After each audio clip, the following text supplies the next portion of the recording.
Bienvenue dans cette capsule de formation de l'Alliance des radios communautaires de l'Ouest et des territoires.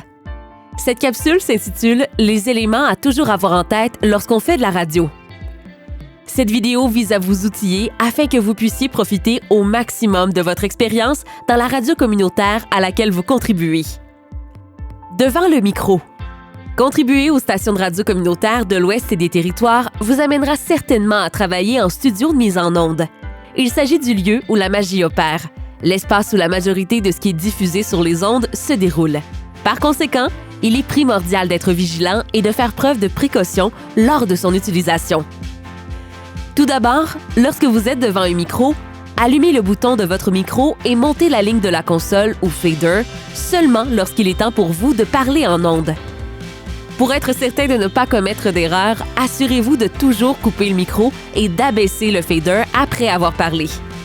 C'est un geste simple, mais il peut vous éviter une gaffe à la radio. Dans un studio de radio, il est aussi important de couper le micro que de réfléchir avant de parler. Il est même recommandé de surveiller ses paroles lorsqu'ils sont éteints, car nous ne sommes jamais à l'abri d'un incident technique. Ainsi, la règle d'or est de toujours faire attention à ce que l'on dit devant un micro. Prendre soin du matériel à la radio. Que ce soit le micro, le casque d'écoute, les crayons ou encore le clavier de l'ordinateur, lorsque vous utilisez le matériel en studio, soyez respectueux. Vous travaillez dans un environnement partagé avec plusieurs autres personnes. Il est donc important de respecter le matériel mis à votre disposition et d'en prendre aussi soin que si c'était le vôtre.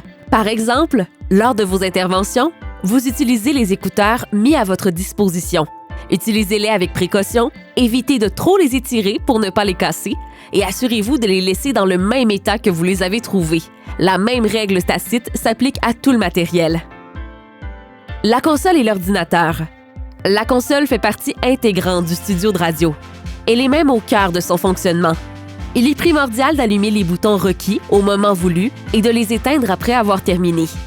Il est très important de vérifier que les boutons non nécessaires au bon fonctionnement soient fermés afin d'éviter des éléments sonores indésirables en ondes.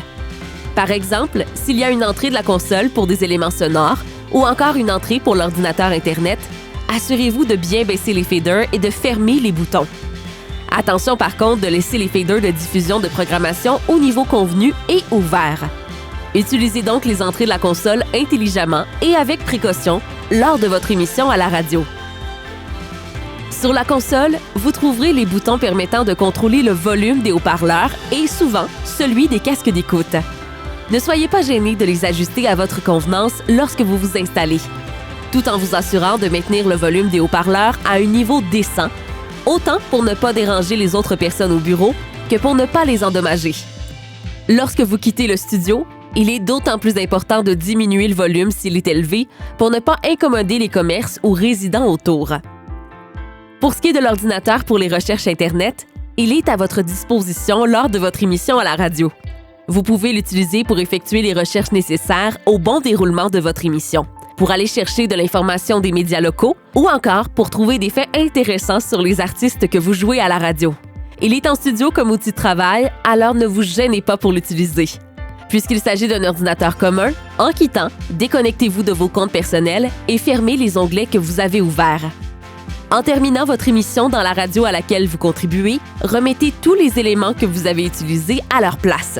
Par exemple, clavier, souris, écouteurs, tapis de souris, etc.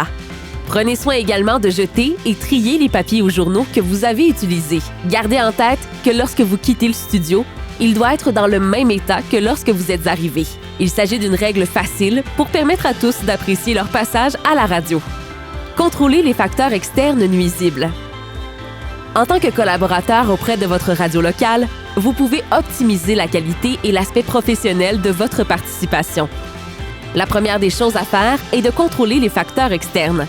Par exemple, lorsque vous êtes en studio, vous êtes invité à garder la porte fermée afin d'éviter les distractions externes et aussi pour ne pas que les conversations de couloir se fassent entendre en studio. Un truc facile à mettre en place dans un studio est de couper le son de votre téléphone cellulaire. Ce facteur externe est facile à contrôler, ce qui rend votre émission plus professionnelle et évite les moments gênants lors de la réception d'une notification. La gestion du temps. Le temps est un élément primordial lorsqu'on travaille à la radio. Il mène le bal, C'est lui qui dicte le moment où on entre et où on sort du studio et il nous guide pendant nos interventions en ondes. Un des meilleurs trucs pour un animateur ou un collaborateur dans une radio locale est d'avoir un œil sur l'horloge en tout temps. De cette façon, vous vous assurez de respecter le temps alloué à certains éléments de l'émission, tout comme il vous assure de débuter et de terminer l'émission en temps voulu. Vous êtes le maître du temps. Encore ici, la bonne gestion du temps vous permettra de bien contrôler le contenu de votre émission, mais aussi d'ajouter une touche professionnelle à votre travail. Tous ces éléments vous seront très utiles lors de votre passage dans un studio de radio. En tant que collaborateur, vous êtes essentiel au bon fonctionnement des radios locales. Alors amusez-vous et mettez à profit ces différentes astuces lors de votre prochain passage. Cette capsule de formation vous est offerte par l'Alliance des radios communautaires de l'Ouest et des Territoires.